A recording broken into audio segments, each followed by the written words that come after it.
जी, नीतीश कुमार का जो बयान आया है उसको आप किस तरह देखते हैं? दुर्भाग्यपूर्ण है और कहते हैं विनाश काले विपरीत बुद्धि। या उसी बिहार की धरती पर पैदा हुए थे दिनकर जी। उन्होंने लिखा था कि जब नाश मनुष्य का छाता है पहले विवेक मर जाता है। ऐसा ही कुछ नीतीश जी के द्वारा हुआ। क्या लगता है आपको कि आखिर कहना क्या चाह रहे थे, क्या कह गए भरे सदन में? नहीं, मेरे समझ में खुद नहीं आया कि इतने गंभीर आदमी, लेकिन और इस प्रकार से समझाने की कोशिश कर रहे थे कि उसको सुना नहीं जाता है।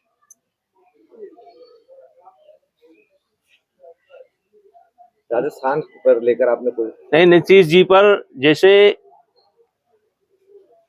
कुछ लोगों ने उनके वक्तव्य का समर्थन दिया है। जी हाँ जी, मैं किसी का नाम नहीं लेना चाहता हूं, लेकिन कुछ लोगों ने उनके वक्तव्य का समर्थन दिया है। और यह हम कह सकते हैं कि उनकी नीयत भी खराब नहीं थी, उनकी मंशा खराब नहीं थी। लेकिन क्या यह सत्य नहीं है कि हर इंसान 24 घंटे के अंदर एक बार या 2 बार नंगा होता है? स्नान करने के बाद नंगा होता है। ये तो सत्य है, नंगा होता है। तो क्या चौराहे पर नंगा हुआ जा सकता है? क्या चौराहे पर नंगा हुआ जा सकता है? और इसीलिए जो कुछ भी हुआ ये बहुत दुर्भाग्यपूर्ण है। और ये दुर्भाग्यपूर्ण नीतीश के लिए भी है। नीतीश जी ऐसे नेता से इस तरीके से वक्तव्य की उम्मीद नहीं थी। बहुत कुछ सच्चाई है। क्या शादी विवाह का मकसद केवल बच्चा पैदा करना है? हमारे यहां तो कहा जाता है कि जन्म जन्म का बंधन है। और करवा चौथ का व्रत उनके यहां होता है।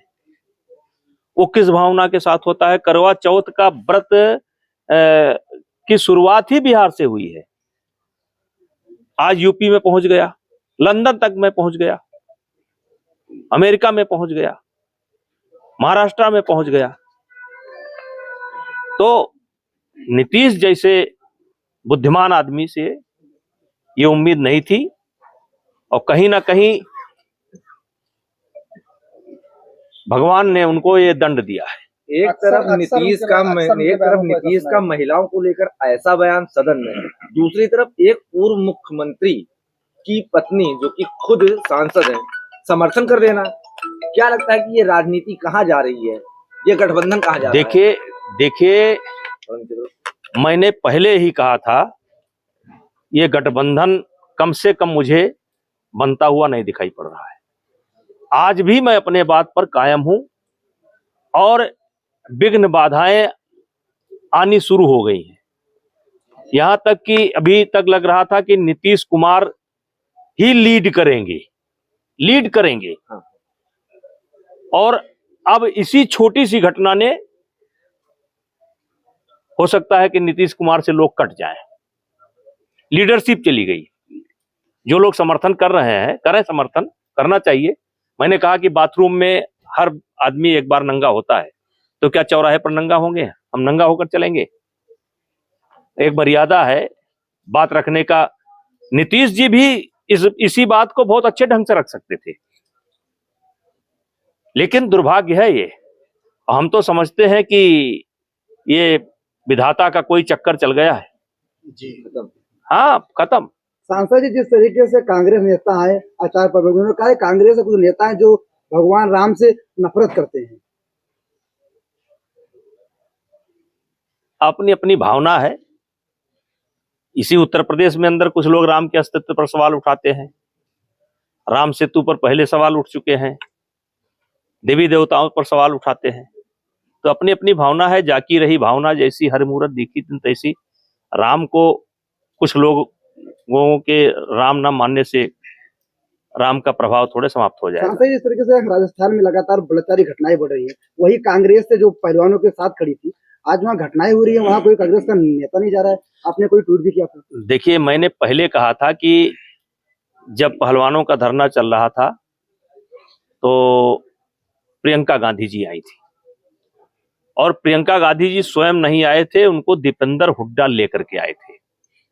और उस समय मैंने बयान दिया था कि जिस दिन सच्चाई पता चलेगा उस दिन सबसे ज्यादा प्रियंका जी दीपेंद्र हुड्डा से नाराज होंगी।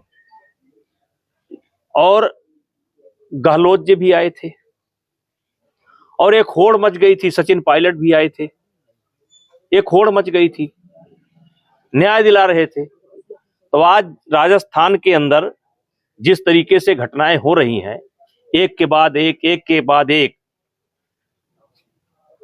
एफआईआर नहीं हो रही है, तो इन महिलाओं को न्याय मिलना चाहिए कि नहीं मिलना चाहिए? न्याय के ठेकेदार एक झूठे मामले में न्याय दिलाने आए थे, अब तो स्पष्ट हो चुका है लगभग, तो राजस्थान की महिलाओं को न्याय क्यों नहीं मिलता है? आखिरी सवाल संतोष जी, बढ़िया सवाल क्या, एक बधाई